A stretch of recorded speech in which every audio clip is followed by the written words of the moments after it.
A couple weeks ago, I found myself in a room with 29 incredibly talented individuals. 29 people whose fingerprints are all over the city of Cincinnati.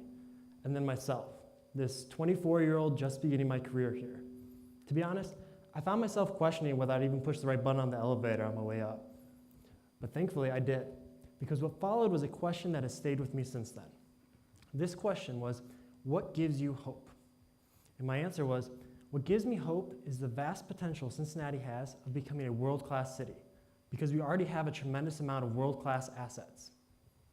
A lot of times when you ask people, what is your favorite thing to do in Cincinnati, or what is there to do here?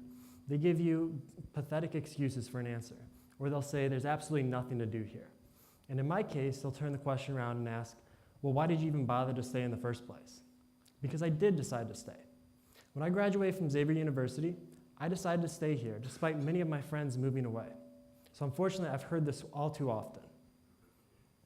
This negative mentality carries over into how the rest of the world views us. So let me set the record straight tonight.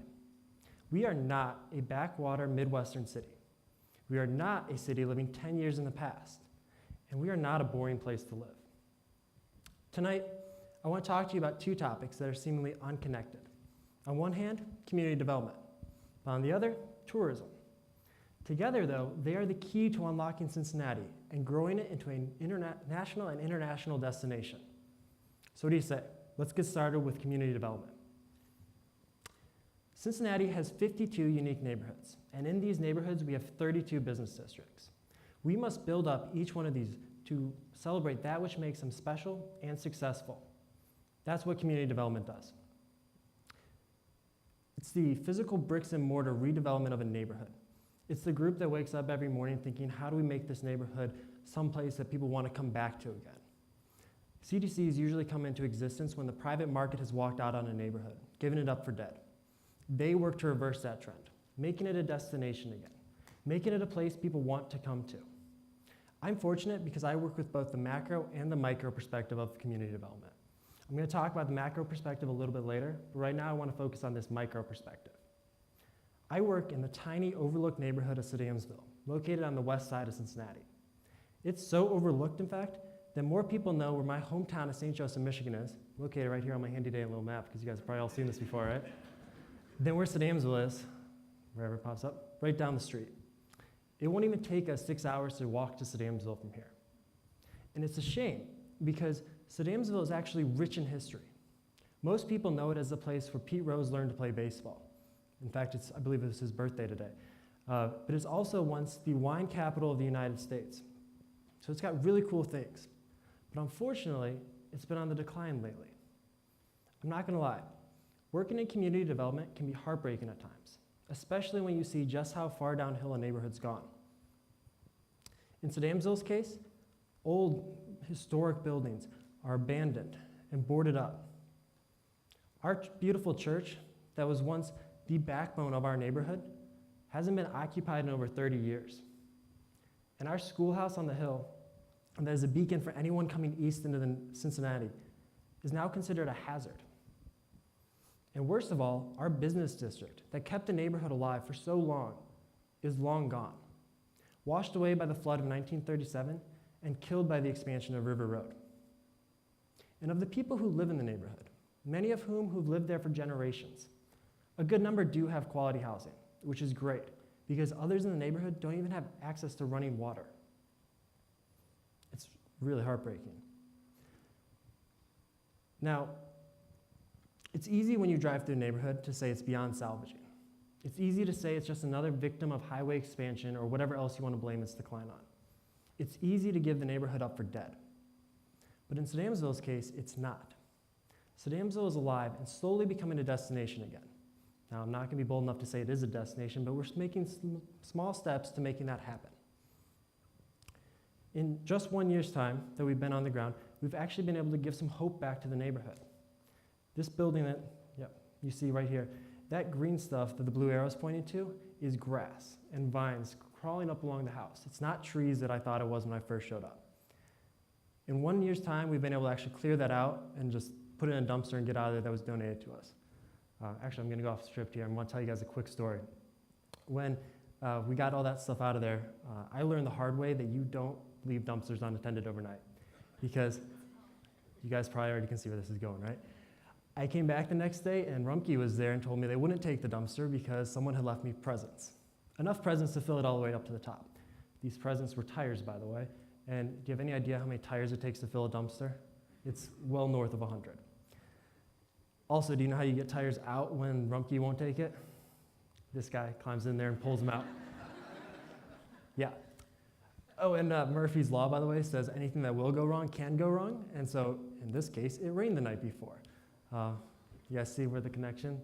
So I climb in the dumpster because I have to get him out of here. And I start throwing him over the edge, and slowly but surely, I'm covered in stuff that I don't even think is rainwater at this point, but I don't want to know what it is. And then out of the corner of my eye, this neighborhood woman comes walking down and starts rolling the tires as I'm throwing them on the ground over to a pre-designated spot. She didn't say a word to me, and she and I had really only interacted a couple times, saying hi on the street and whatnot. But that night, she became my hero. And then when I got out of the dumpster, she did something I didn't expect again. After having cut my time in half, she turns to me and says, "Thank you." So back to this house, back to my script, right? We're actually in the process of redeveloping the physical property, and hopefully by the end of the year, we'll have turned it around and made it a gem for the neighborhood again. And we haven't stopped there. We're also working on strengthening the relationship with the businesses in the area, where the relationship was previously weak. We're also working on strengthening the relationship with all the surrounding communities, because we've realized that we're all going through the exact same things, so why do it alone? And we've quadrupled the number of participants in our neighborhood cleanup in just 1 year's time, thanks in large part to this new relationship with the businesses in the area. And we've had more developers than we have large projects for them to do express interest in our neighborhood, while at the same time having people start talking about us, but not for the wrong reasons like they once were. Slowly but surely, we're making these small steps to become a destination again. And it's only possible because a group in the neighborhood got together and decided they no longer wanted to settle for the status quo. With the hope that their neighborhood could be better, they began to work to make that happen. And that hope, their hope, has become my hope. It's become the driving force between what Sedamsville has been and what Sedamsville will become.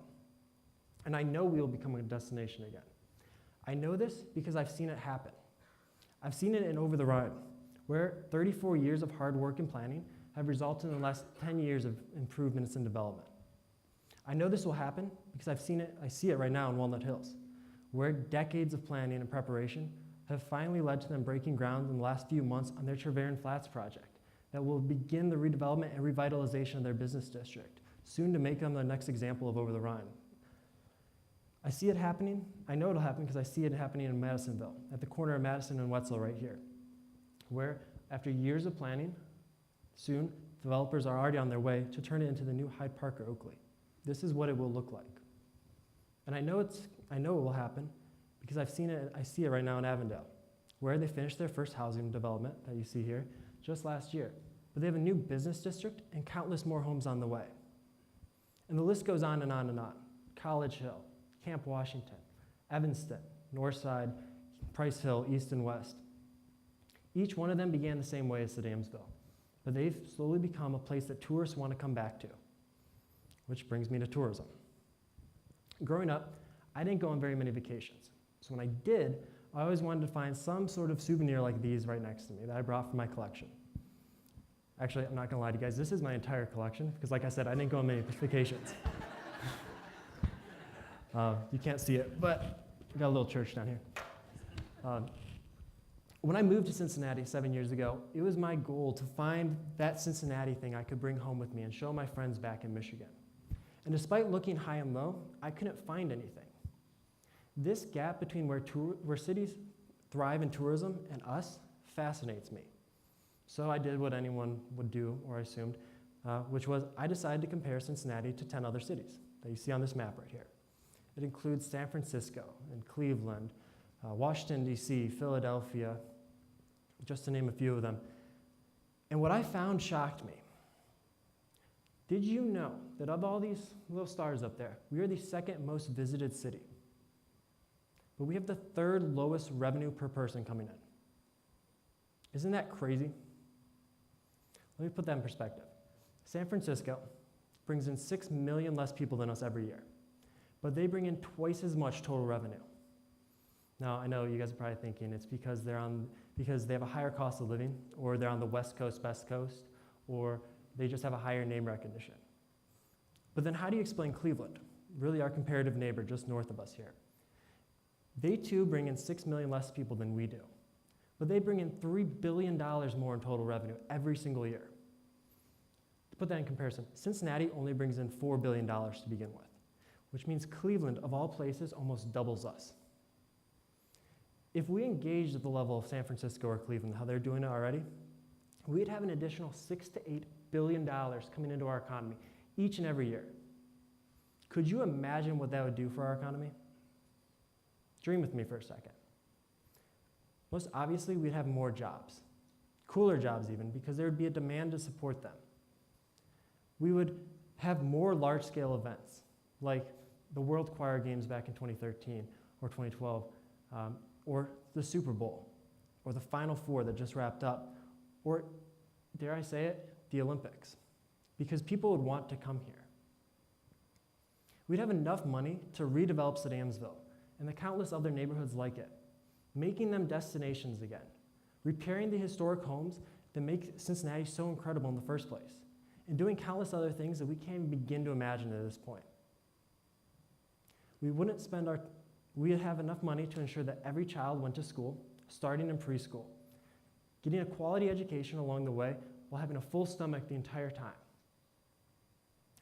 Probably having every child ride on these countless streetcars we'd be able to build with the countless surplus money that we'd have, while ensuring that every road is paved, every pothole is filled, and every basic service is completed. Because I'll tell you, I'm really tired of dodging potholes as I'm driving. I can tell you guys are too. Now, I don't think any of us in this room think that we're going to accomplish this overnight. But we can accomplish it. We can accomplish it by taking a step back and asking ourselves how, right?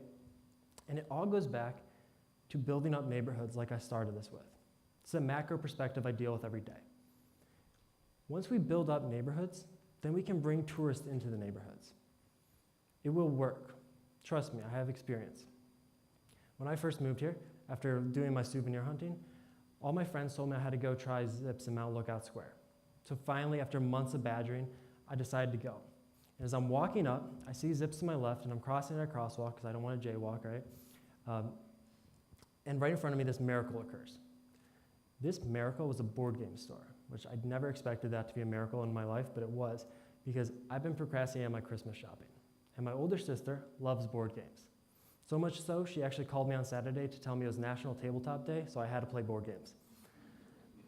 So that night, not only did I have one of the best burgers I've ever had, but I finished my Christmas shopping, all here in Cincinnati. And my story is not unique.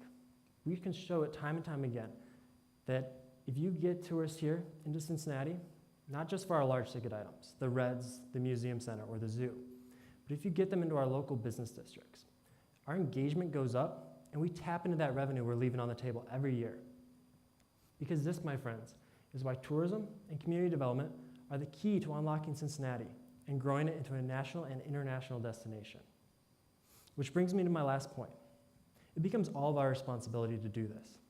Everyone in this room tonight, and everyone watching it online, we are all responsible for the success or failure of achieving our goal of becoming a great city. I do my part every day in what I call Unlock Cincinnati. I go around town and I ask people, what is your favorite thing to do here?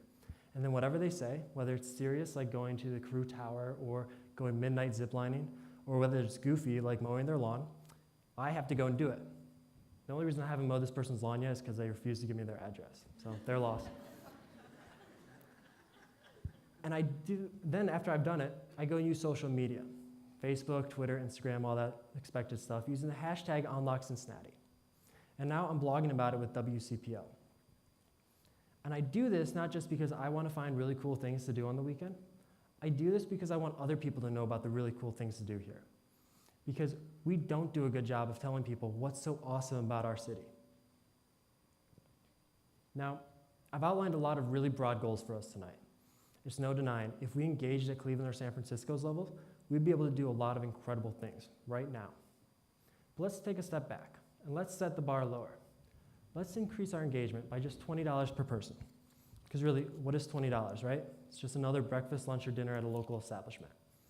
We would find ourselves having an additional $500 million coming into our economy every year. That's more than we're expected to get from the All-Star game this year. And that's more than enough to begin work on all those dreams we just talked about. So now, since we're at a university, I'm going to close with some homework for you guys.